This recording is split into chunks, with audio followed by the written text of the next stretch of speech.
नमस्कार दोस्तों, मैं ही स्वागत करता हूं आपका आपके अपने यूट्यूब चैनल 360 पैडागॉग में। हम कवर कर चुके हैं कॉग्निटिव डेवलपमेंट की थ्योरीज। अब हम पढ़ेंगे मोरल डेवलपमेंट के बारे में। मोरल डेवलपमेंट में ज़्यादा थ्योरीज नहीं है, इसमें दो ही इंपॉर्टेंट थ्योरी है। एक है आपकी कोलबर्ग की मोरल डेवलपमेंट की थ्योरी है, बहुत ज़्यादा इंपॉर्टेंट है। और दूसरी जो आपकी इंपॉर्टेंट थ्योरी है वो आपकी पियाजे की मोरल डेवलपमेंट की थ्योरी। इस वीडियो में हम समझेंगे पियाजे की मोरल डेवलपमेंट की थ्योरी को, से अगली वीडियो में समझेंगे कोलबर्ग की मोरल डेवलपमेंट की थ्योरी। तो पियाजे ने ज़्यादा कुछ मोरल डेवलपमेंट के बारे में रिसर्च नहीं किया, उसने सिर्फ दो ही स्टेजेस दिए और उनको समझेंगे इस वीडियो के अंदर। तो चलिए बिना किसी देरी के स्टार्ट करते हैं पियाजे की मोरल डेवलपमेंट की थ्योरी। पियाजे थ्योरी ऑफ मोरल डेवलपमेंट। पहले आपको मीनिंग पता होना चाहिए कि मोरल डेवलपमेंट का मतलब क्या होता है। मोरल मतलब नैतिक, डेवलपमेंट मतलब विकास। मोरल डेवलपमेंट का मतलब है कि आपकी डे टू डे लाइफ में बहुत सारी समस्याएं, सिचुएशन ऐसी आती हैं जहां पर आपको डिसीजन लेना पड़ता है। तो आप कुछ ना कुछ अपने मस्तिष्क का, अपनी बुद्धि का इस्तेमाल करके आप देखते हो क्या सही है और क्या गलत है। ये जो डिसीजन आप ले रहे हो, ये जो आप जजमेंट दे रहे हो कि भाई ये गलत है, ये सही है, यही आपका क्या है, मोरल डेवलपमेंट। जैसे जैसे बढ़ते जाते हो आपका मोरल डेवलपमेंट में भी क्या होता है, विकास होता जाता है। तो उसी को हम समझना है कि पियाजे ने क्या बताया, मोरल डेवलपमेंट क्या होता है और अलग अलग स्टेजेस में, मतलब अलग अलग एज में बच्चे का मोरल डेवलपमेंट कैसे कैसे और किन चीज़ों के द्वारा बहुत ज़्यादा अफेक्ट होता है। तो चलिए बिना किसी देरी के स्टार्ट करते हैं। पियाजे की थ्योरी को हम समझेंगे दो कहानी के जरिए।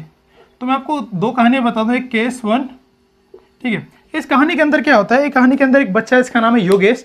इसकी माता जी की तबीयत बहुत खराब है और इस योगेश के पास कुछ पैसे होते हैं, केमिस्ट पे जाता है, डॉक्टर के पास जाता है, कुछ दवाई लेके आ जाता है, दवाई लेके आता है और अपनी मदर को दे देता है। अब इसके पास पैसे खत्म हो गए और योगेश की एक छोटी बहन है जो 1 साल से भी कम उम्र की है। तो उसको भूख लग रही है, तो घर में दूध वगैरह कुछ नहीं होता, तो वो बाहर दुकान पे जाता है और वहाँ से उधार लेने की कोशिश करता है, पर उसको उधार नहीं दिया जाता। तो वो क्या करता है, 2 मिल्क के पैकेट उठाता है, चोरी करके वहाँ से भाग के घर आके अपनी बहन को दूध दे देता है, उसकी भूख मिट जाती है। ऐसे ही एक स्टोरी हो गई। अब दूसरी स्टोरी समझिए, ये हो गया आपका केस वन। इन कहानी के जरिए हम समझेंगे दूसरी जो स्टोरी है। इसमें एक लड़की है, इसका नाम है नंदिनी। वो क्या करती है, वो मॉल या किसी शॉप में जाती है, वहाँ पर वो चीज़ें देख रही होती है, उसको एक हेयर बैंड पसंद आता है, उसको उठाती है। वो देखती है कि जब शॉपकीपर उसको नहीं देख रहा तो वो उठाती है, उसको अपनी जेब में डाल के और वहाँ से निकल देती है। ठीक है, ये आपकी दूसरी कहानी थी। ठीक है, दोनों कहानियों आपने देखा चोरी हुई। बट अगर मैं आपसे सवाल पूछूं, क्या दोनों ही बच्चे इक्वली गुनहगार हैं? ठीक है, क्या आपका क्या आंसर रहेगा अगर मैं आपसे सवाल पूछूं तो? आर दीज चिल्ड्रन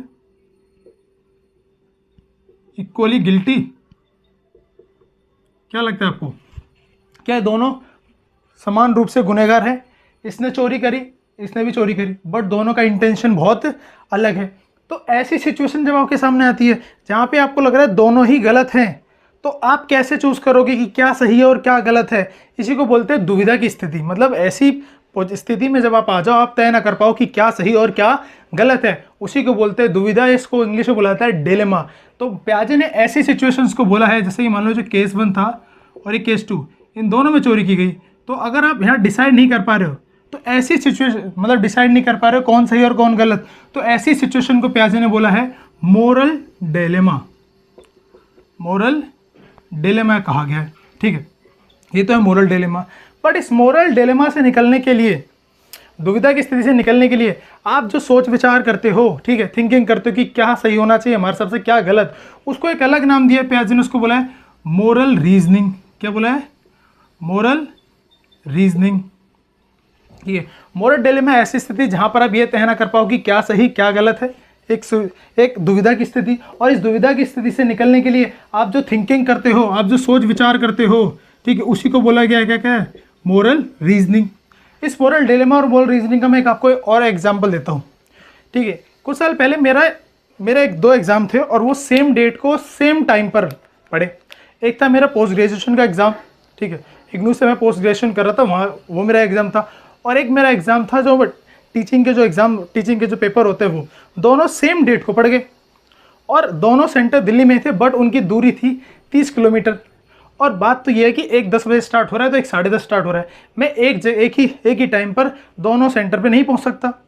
तो मेरे पास ये दुविधा थी कि मैं किस एग्ज़ाम में जाऊं, है कि नहीं, कि मैं टीचिंग वाला एग्ज़ाम दूं या मैं अपना पोस्ट ग्रेजुएशन एग्ज़ाम दूं। ठीक है, ये तो दुविधा की स्थिति होगी, इसको बोलेंगे डिलेमा।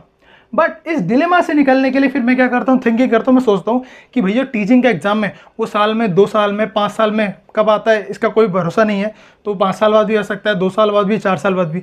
बट जो मेरे पोस्ट ग्रेजुएशन के एग्जाम है वो हर 6 महीने में होते हैं। जैसे अगर मैं जून में दे रहा था तो वो दिसंबर में हो जाएगा, क्योंकि जून में नहीं दिया तो मैं री आ जाएगी, मैं दिसंबर में दे दूंगा। तो मैंने डिसाइड ये किया कि भाई मैं कौन सा पेपर दूंगा, मैं दूंगा आपका जो टीचिंग के एग्जाम होते हैं वो, पोस्ट ग्रेजुएशन का एग्जाम छोड़ दूंगा, वो 6 महीने बाद दे दूंगा।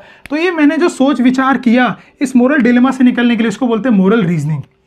मोरल डिलेमा दुविधा की स्थिति, और मोरल रीजनिंग आपकी मतलब जहां पर आप उस दुविधा से निकलने के लिए जो सोच विचार करें उसको बोलेंगे मोरल रीजनिंग। आई होप आपको समझ में आया होगा।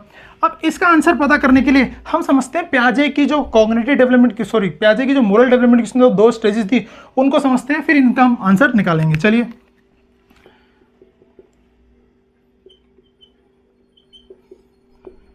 पियाजेट्स मोरल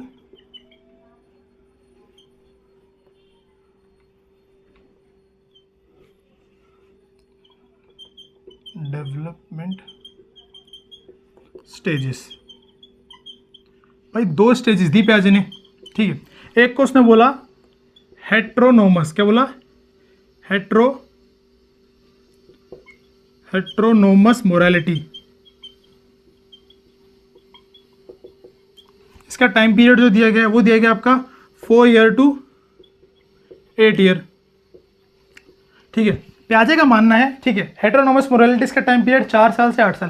पियाजे ये मानता है कि 4 साल से कम उम्र के बच्चे के अंदर किसी भी प्रकार की कोई भी मोरालिटी होती ही नहीं है। इसलिए जो स्टेजेस दी है वो 4 ईयर से स्टार्ट करके पहली जो स्टेज की 4 से 8 साल की दी है। उसका कहना है कि 4 साल से कम उम्र का जो बच्चा होता है उसमें किसी प्रकार की मोरालिटी या नैतिकता नहीं होती, ठीक है।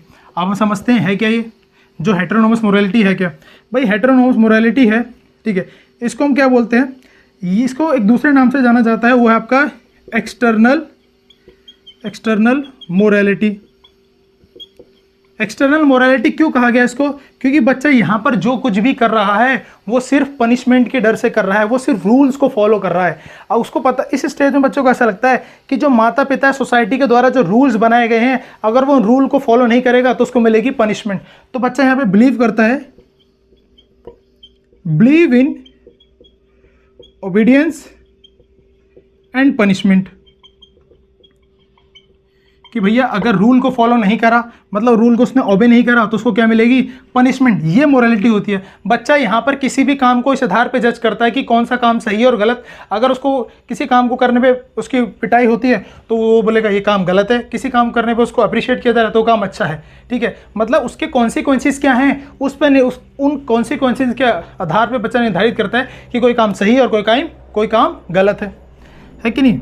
या हम इसको और बोल सकते हैं, यहाँ पर बच्चों को लगता है रूल्स आर फिक्स्ड। जो रूल्स है वो क्या है, फिक्स एंड अनचेंजेबल। क्या है भाई, अनचेंजेबल हैं, उनको चेंज नहीं किया जा सकता। रूल फिक्स हैं, अनचेंजेबल है, इनको चेंज नहीं किया जा सकता। ऐसी बच्चे की यहाँ पे क्या होती है, मोरालिटी होती है। बिलीव करता है ओबीडियंस एंड पनिशमेंट में। इसी को बच्चे पियाजे ने rules are fix and unchange, बच्चे को इसी स्टेज में लगता है कि रूल फिक्स हैं, अनचेंज है, उनको चेंज नहीं किया सकता। इसी को पियाजे ने एक और टर्म दिया, उसको बोला मोरल रियलिज्म। क्या बोला है, मोरल रियलिज्म। मोरल रियलिज्म पियाजे के द्वारा इसको बोला गया। इसके बाद और जो यहाँ पे चीज़ आपको समझनी है, यहाँ पर जो इस स्टेज का पर्टिकुलर बच्चा होता है उसको यही बस उसके माइंड में यही होता है कि रूल फिक्स है, उनको चेंज नहीं किया जा सकता, हमें भैया रूल का पालन करना पड़ेगा अगर हमें पनिशमेंट से बचना है तो इस स्टेज का बच्चा कंसीडर नहीं कर पाता, don't consider intentions and reasons, ठीक है। इस स्टेज का बच्चा मतलब कोई भी काम हो रहा है उसके पीछे क्या इंटेंशन है उनको नहीं समझ पाता, बस उसको लगता है किसी ने रूल तोड़ा है तो उसको सजा मिलनी चाहिए बस। जैसे अगर इस भाई यहाँ जो बच्चे को, इस स्टेज वाले बच्चे को लगेगा कि दोनों ने भाई रूल तोड़े हैं, दोनों ने चोरी करी है, दोनों को पनिशमेंट मिलनी चाहिए। यहाँ स्टेज का बच्चा इनके जो कार्य करने के पीछे की जो इंटेंशन है उसको बिल्कुल नहीं समझ पाता, है कि नहीं। और बच्चे की जो मोरालिटी होती है वो किस पे बेस्ड होती है, कॉन्सिक्वेंसेस पे। कॉन्सिक्वेंसेस मतलब परिणाम। अगर उसको लगता है भैया कि अगर इसको करने से मेरे को पिटाई होगी तो ये काम गलत है, इस काम करने से मेरे को थोड़ा सा अप्रिसिएशन मिलेगा तो ये काम अच्छा है। तो ये बताया पियाजे ने हेटेरोनोमस मोरालिटी के बारे में, आई होप आपको क्लियर हुआ होगा। अब हम समझते हैं दूसरा जो स्टेज पियाजे ने दिया हुआ है ऑटोनोमस मोरालिटी। ऑटोनोमस मोरालिटी, भाई ऑटो मतलब होता है सेल्फ, खुद से। इस स्टेज में बच्चे की जो मोरालिटी होती है वो उसकी खुद की अंडरस्टैंडिंग पर बेस्ड होती है, उसको खुद स्वयं जो आंतरिक रूप से लगता है कि भाई ये सही और ये गलत, वो उस हिसाब से बताता है। तो ऑटो मतलब सेल्फ, मतलब आंतरिक रूप से जिसको लग रहा है, तो इसी को दूसरे नाम से जाना जाता है इंटरनल मोरालिटी। क्या कहते हैं? Internal morality. इसको इंटरनल मोरालिटी कहा जाता है कि बच्चा स्वयं अपने स्वयं निर्णय लेता है कि भैया क्या गलत है और क्या सही है, ठीक है। और यहाँ पर बच्चा जो है, ठीक है, यहाँ पर तो बिलीव करता है, believe in obedience and punishment, but बच्चा यहाँ पर ऐसा नहीं होता। बच्चा यहाँ पर बच्चे को पता चल जाता है rules are not fixed and unchangeable. यहाँ बच्चा समझ जाता है जो रूल्स है, रूल्स आर नॉट फिक्स्ड, है ना। और क्या कहता है वो? Rules can be changed. Rule can be change, कि रूल क्या हो सकते हैं? चेंज, रूल को चेंज किया जा सकता है। ये जो बच्चे की यहाँ थिंकिंग डेवलप होती है कि रूल्स फिक्स नहीं है, रूल को चेंज किया जा सकता है, रूल्स लोगों के द्वारा बनाए गए हैं ताकि लोग शांति से, तसल्ली से, आसानी से रह सके, रूल को चेंज किया जा सकता है अगर ज़रूरत पड़े। तो यहाँ ये बच्चा समझ जाता है, इसीलिए इसको पियाजे ने एक अलग टर्म दिया, उसको बोला मोरल रिलेटिविज्म। क्या बोला है? मोरल रिलेटिविज्म, पियाजे के द्वारा इसको बोला गया है कि नहीं। अब यहाँ पर क्या होता है, इस स्टेज में बच्चा समझ पाता है किसके बारे में, ठीक है, कौन सी वो intentions and reasons. Consider intentions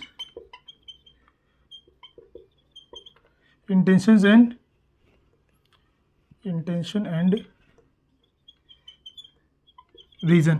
भाई कुछ भी काम किया है बच्चे ने, मतलब कुछ भी कार्य हुआ है, तो यहाँ इस स्टेज का बच्चा ये समझ पाएगा भैया उस काम करने के पीछे इंटेंशन और रीजन क्या हो सकता है, तो बच्चा उसको समझ पाएगा। इंटेंशन और रीजंस को बच्चा यहाँ पर समझ पाता है। यहाँ पर बच्चा इंटेंशन और रीजन को नहीं समझ पाता। बच्चा यहाँ पर सिर्फ कॉन्सिक्वेंसेस को ध्यान में रखकर फैसले नहीं लेता क्या सही है क्या गलत, वो इंटेंशन और रीजन को भी समझता है। यहाँ का स्टेज का बच्चा सिर्फ कॉन्सिक्वेंसेस को ध्यान में देता है कि अगर कॉन्सिक्वेंसेस की मतलब हर किसी कार्य करने से उसको पनिशमेंट मिल रही है तो काम गलत, अगर उसको एप्रिसिएशन मिल रहा है तो काम सही है। बट यहाँ वाला बच्चा नहीं, यहाँ का बच्चा क्या समझेगा, उसके कार्य के पीछे इंटेंशन और रीजन को भी समझता है।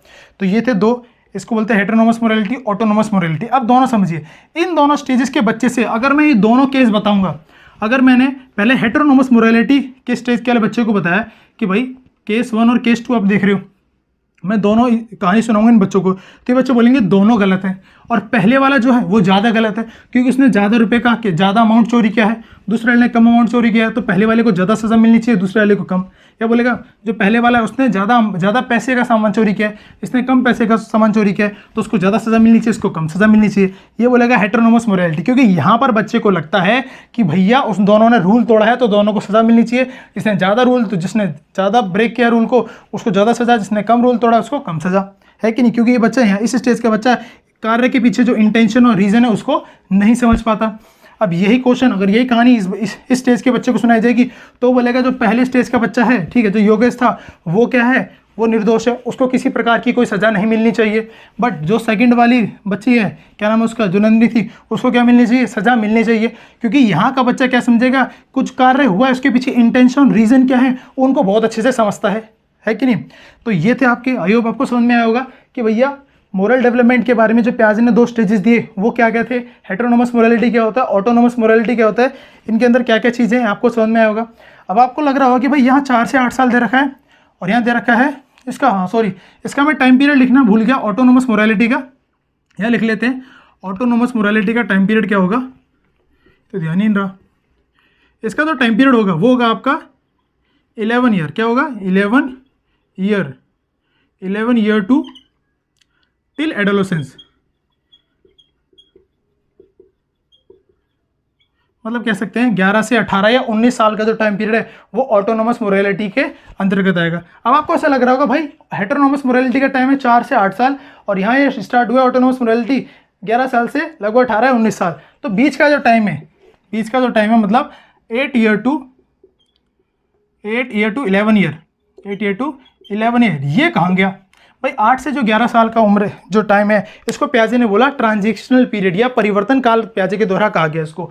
प्याजे ने इसमें कहा कि भैया इस स्टेज के अंदर बच्चा दोनों प्रकार की जो दोनों स्टेजेस हैं, मतलब ऑटोनोमस और हेटेरोनोमस दोनों के मिले जुले क्या करता है, व्यवहार को दिखाता है, एग्जिबिट करता है इस स्टेज के अंतर्गत। इसको बोला गया ट्रांजिशनल पीरियड बोला गया, परिवर्तन काल इसको बोला गया। तो आई होप आपको क्लियर हुआ होगा कि हेटेरोनोमस और ऑटोनोमस मोरालिटी क्या होता है। प्याजे की जो थ्योरी थी वो इतनी सी थी। आई होप आपको समझ में आई होगी। अगर समझ में आई है तो प्लीज़ लाइक शेयर सब्सक्राइब करना ना भूले। अब मिलेंगे आपसे अगली वीडियो में, तब तक के लिए धन्यवाद।